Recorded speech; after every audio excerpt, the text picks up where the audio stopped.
Assalamualaikum warahmatullahi wabarakatuh dan salam sejahtera. Saya Muhammad Ahmad Haikal bin Muhammad Helmi A175343 akan menceritakan kepada anda tentang satu bencana teknologi, iaitu letupan aluminium nitrate. Tarikh 4 Ogos pastinya kekal dalam ingatan penduduk Lebanon, khususnya di Beirut, apabila berlakunya insiden letupan berskala besar yang membabitkan lebih 2,700 tan bahan kimia aluminium nitrate. Anggaran kekuatannya adalah bersamaan dengan 1,500 tan TNT yang mengingatkan kita terhadap peristiwa pengeboman di Hiroshima. Tragedi ini telah direkodkan oleh beberapa orang pakar dari Universiti Sheffield, United Kingdom sebagai letupan bukan nuklear paling besar dalam sejarah. Impak dari tragedi ini, Beirut telah mengisytiharkan darurat selama 2 minggu dan siasatan terperinci sedang dijalankan bagi menentukan punca sebenar kejadian sama ada disebabkan oleh perbuatan khianat atau kecuaian. Apa yang menyedihkan, letupan itu memberi kesan teruk terhadap penduduknya dengan 177 terkorban dan ribuan mangsa cedera, manakala ramai lagi yang masih belum dijumpai. Tragedi itu merupakan krisis terburuk sejak Perang Saudara yang meletus di Lebanon sebelum ini. Ini bukanlah pertama kali tragedi letupan berpunca daripada stor penyimpanan aluminium nitrate ini berlaku. Pada tahun 2015, letupan di Tianjin, China telah mengorbankan 165 nyawa, manakala letupan pada tahun 2004 di Ryongchon, Korea Utara telah mengorbankan 160 nyawa. Sebelum tu, letupan di Galveston Bay, Texas, Amerika Syarikat pada tahun 1947 telah mengorbankan 581 nyawa, dan letupan di Oppau, Jerman pada tahun 1912 mengorbankan hampir 600 nyawa. Semuanya berpunca daripada bahan kimia yang sama, iaitu aluminium nitrate. Pihak berkuasa tempatan dan pakar antarabangsa masih lagi berdebat tentang punca letupan besar yang berlaku dekat Beirut. Terdapat pelbagai kemungkinan membolehkan keseluruhan aluminium nitrate yang tersimpan di pelabuhan itu meledak, termasuklah dakwaan berlakunya kebakaran di kawasan stor berhampiran yang menyimpan beracun. Terdapat juga dakwaan letupan berpunca daripada tindakan sabotaj yang dilakukan oleh pengganas. Daripada laporan awal yang diterima, tragedi ini berkemungkinan berpunca daripada pengurusan penyimpanan bahan kimia berbahaya yang tidak mengikut piawaian dan mengabaikan langkah perlindungan keselamatan. Di Beirut, ribuan tan aluminium nitrate telah disimpan sejak 2013 lagi yang dikeluarkan daripada sebuah kapal yang mengalami masalah. Bahan terbabit tersadai di pelabuhan Beirut pada masa yang agak lama. Justru, pelbagai perkara boleh berlaku terhadap bahan berbahaya berkenaan, termasuklah bertindak balas dengan bahan lain dan juga potensi berlaku kebocoran tangki atau bekas penyimpanan. Dalam konteks pengurusan, setiap bahan kimia mempunyai kaedah khas yang dikhususkan dalam proses pembungkusan, pengangkutan dan penyimpanan. Terdapat juga kaedah kawalan keselamatan dan kaedah rawatan sekiranya berlaku kemalangan yang membabitkan bahan kimia berkenaan.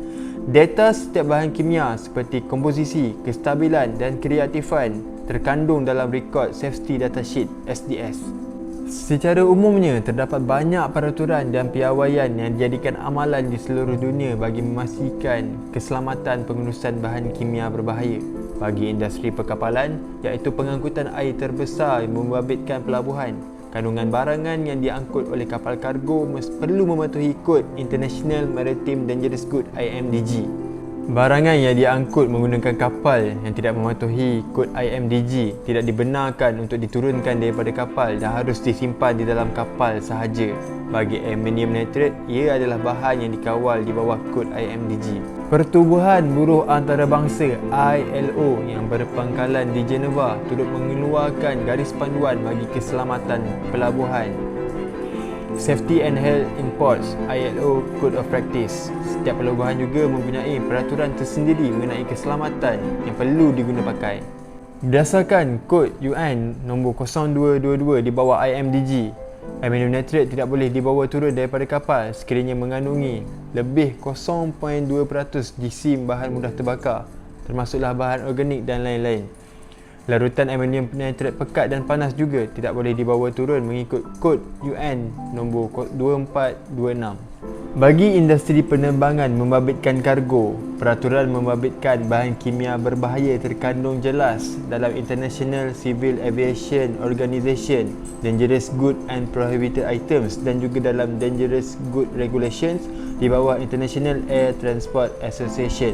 Bagi penggunaan bahan kimia di industri, Peraturan Control of Industrial Major Incident Hazard (SIMAH) perlu dipatuhi. Di negara ini, SIMAH dikuatkuasa dan dipantau oleh Jabatan Keselamatan dan Kesihatan Pekerjaan (JKKP).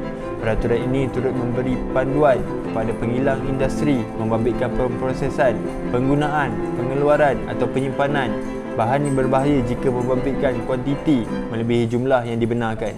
Di Malaysia, mengambil kira keselamatan awam akibat perkembangan semasa aktiviti keganasan dan perbuatan khianat di seluruh dunia, baja amonium nitrat telah diwartakan sebagai bahan letupan dan perlu dikawal penggunaannya bagi mengelakkan penyalahgunaan oleh pihak yang tidak bertanggungjawab.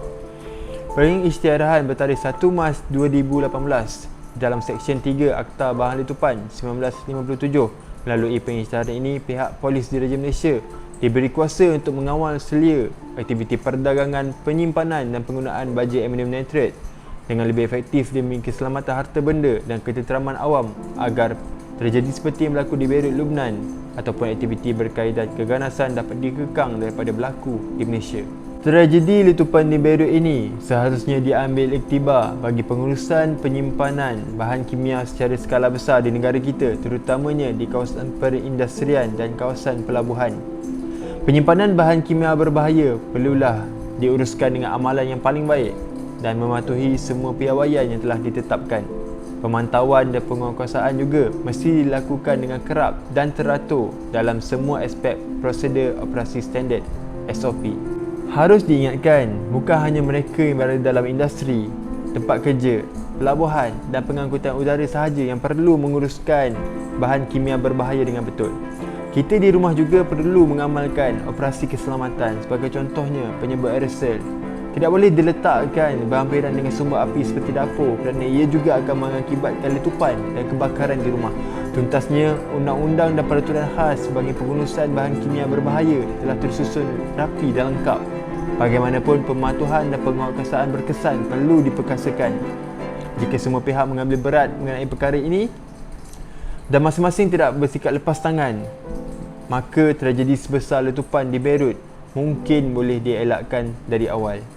Sekian, Assalamualaikum warahmatullahi wabarakatuh.